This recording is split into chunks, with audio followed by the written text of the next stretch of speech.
Alhamdulillah, Alhamdulillahi Rabbil Alamin. Nahmaduhu wa nasta'inuhu wa nastaghfiruhu wa na'udzu bihi min shururi anfusina wa min sayyiati a'malina. May yahdihi fala mudilla lahu wa may yudlilhu fala hadiya lahu. Asyhadu an la ilaha illallah wahdahu la syarika lah wa asyhadu anna Muhammadan abduhu wa rasuluh la nabiyya ba'da qad akhrajan nas minaz zulumati ilan nur. Allahumma shalli ala Muhammad wa ala ali Muhammad. Fa ya ibadallah, usikum bi nafsi bi taqwallah la'allakum turhamun. Kama qala Allah Ta'ala fil Qur'anil Karim, a'udzu billahi minasy syaithanir rajim. Ya ayyuhalladzina amanu taqullaha haqqa tuqatih wa la tamutunna illa wa antum muslimun.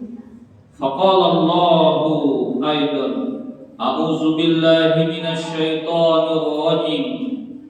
Wa aqimus sholata wa atuz zakata warka'u ma'ar raki'in. Shadaqallahul azim.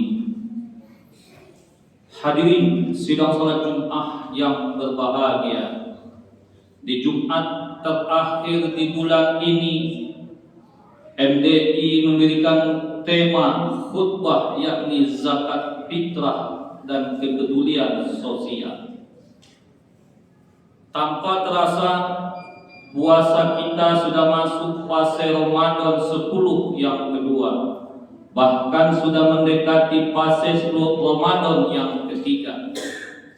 Kita sebagai umat muslim di samping disyaratkan berkewajiban untuk berpuasa di bulan Ramadan, ada juga syarat supaya kita dinyatakan muslim sejati, yakni menunaikan zakat.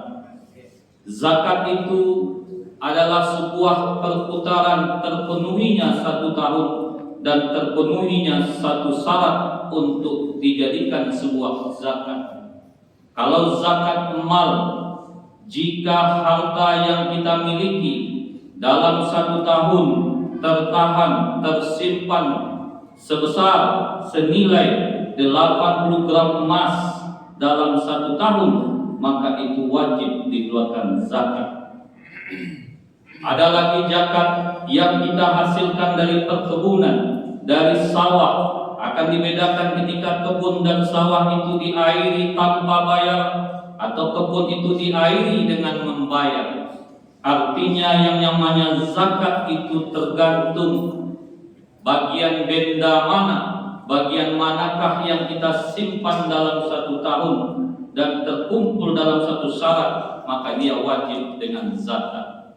Sementara zakat fitrah adalah zakat di mana setiap individu yang lahir bahkan sampai akhir hayatnya, mungkin menjelang Idul Fitri yang wafat, setiap manusia yang hidup di bulan suci Ramadan, maka dia wajib menunaikan zakat fitrah.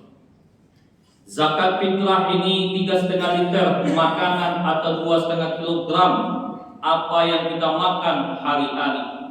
Kalau hari-hari beras yang kita makan adalah jenis beras anak darah, maka zakat fitrah kita wajib anak darah. Kalau lebih itu lebih baik, kalau kurang itu tidak boleh. Kalau hari-hari makan kita tidak jelas, kadang di rumah makan sederhana, kadang makan di Balai Solo, kadang makan di Buana, kita tidak tahu persis beras apa yang diberikan dan dimasak untuk kita makan. Tetapi kita punya patokan, lebih baik kita membayar zakat itu lebih daripada kita membayar zakat itu kurang. Karena zakat fitrah adalah zakat nyawa yang disenilaikan dengan apa yang kita makan. Maka ada perdebatan alim ulama di saat kita bertransaksi membayar zakat. Apakah zakat yang kita bayarkan itu harus berupa beras, berupa sesuatu yang kita makan? Ini akan mengalami persoalan tersendiri dalam pendistribusian bagi panitia. Karena di Indonesia pada umumnya, khususnya di Pekanbaru, zakat fitrah itu dikelola oleh panitia dengan niat penyebarannya supaya tidak tertumpu pada 1-2 orang saja. Maka ini perlu ada kemufakatan. Kalau memang dia beras, memudahkan untuk disebarluaskan kepada orang-orang yang berhak menerimanya, maka beras itu segera diberikan. Terkadang masyarakat dia sedang lebih membutuhkan hal yang lain daripada beras. Ini salah satu pendapat ulama.